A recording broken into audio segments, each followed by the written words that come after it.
Nothing herein shall constitute legal advice nor create a solicitor-client relationship.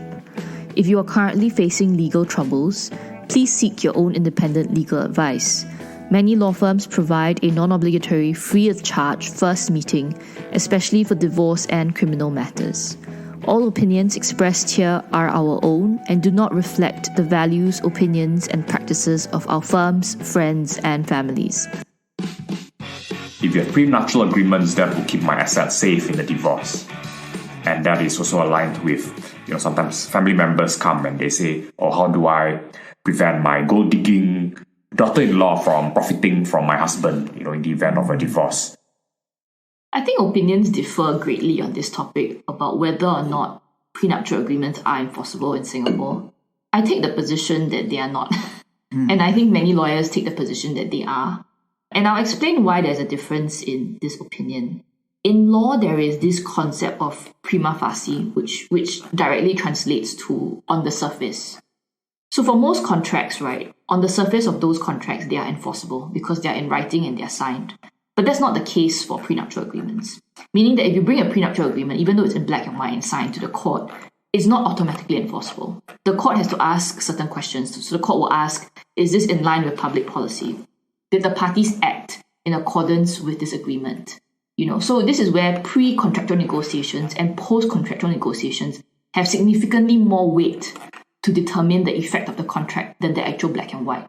And this is a departure from general contract law. In general contract law, it's the opposite. In fact, pre- and post-contractual negotiations should not be considered, and interpretation of a contract should be based on the four corners of the black and white contract that's signed.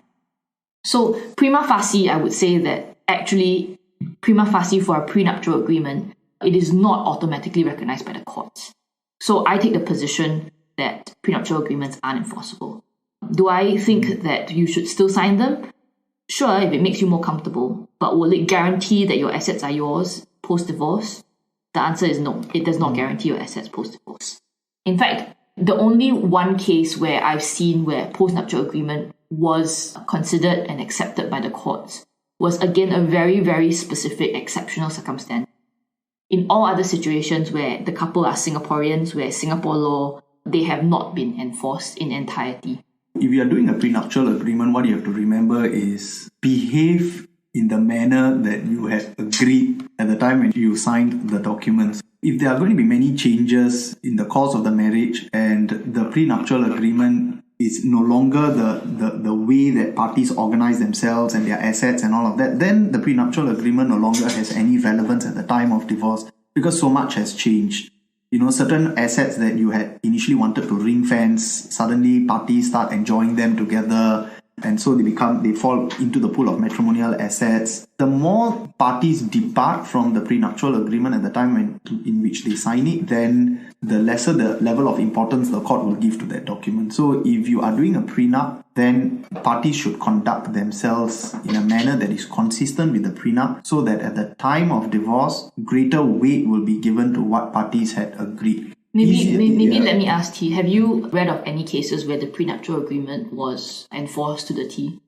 No, I haven't. I haven't. But I think the main reason for that is because, that's just family life, right? That's just marriage life. At the start, when you enter into marriage, you sign a prenup agreement, okay, you think that you will follow it. But then 3 years down the road, 5 years down the road, 10 years down the road, things happen very organically in family life. So you depart from what you initially agreed. Sometimes maybe parties 20 years down the road may have even forgotten that there was a prenup, or they may have even lost that document. So maybe you have an example. You have an example for us, or a case which happened. I think there was a case that was reported in Straits Times recently about how parties had acted inconsistent with the prenuptial agreement, and therefore the court didn't recognize it. I'm not very.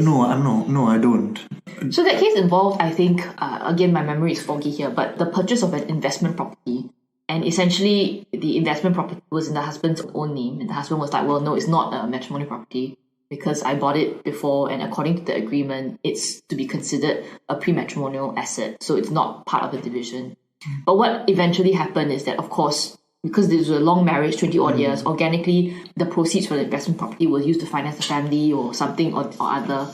And so eventually the court decided that the investment property would be considered a matrimonial asset. I guess at the end of the day, if we look at the Women's Charter, I think that the wording is just and equitable, right? When it comes to division of matrimonial assets, I think the courts are a bit realistic. Marriages, it's not a business. So at the end of the day, the court looks at what is most just and equitable. Of course, the task of finding out what is just and equitable is easier said than done. But what the courts do is they don't want to end up in a situation where they have to enforce an agreement that parties had agreed, but then life has taken a different course for parties in the course of the marriage, and then the courts have to then later be bound by this document.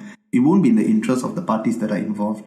So I think that the way that the law is now, I think it's very realistic, very pragmatic. The prenup is just one of the factors that the court takes into account. So it's not a situation where the court says that, no, I'm not going to give any weight to whatever you sign and whatever you agree. Neither is the court going to say that, okay, just like any other contract, I'm going to look at this document and I'm going to decide. The prenup just becomes one of the factors that the court can look into. And I think that that is the most sensible way to deal with this situation. So you mentioned that the court decides what is just and equitable in the division of assets. Doesn't that feel a bit subjective? Different people can have different views on what is just and equitable in terms of division. Why can't we just have bright line rules, very clear rules, 50-50 or 30-60 in this kind of situation? I think because every marriage is different, if the law was to say that for a marriage that is 5 years, then this is the ratio. For a marriage that is 20 years, this is the ratio. Or if the court is going to say that, okay, this is the ratio. But I will say that in the past, I'm so sorry for cutting you off, but in the past, there was a general rule that it's 1% per every year of marriage. And that was yeah, so there was a rule, there was an unspoken rule for 1% for every year of marriage. But that was completely done away by a decision by a female Supreme Court judge. High Court judge, a female High Court judge. She came on board and she said no.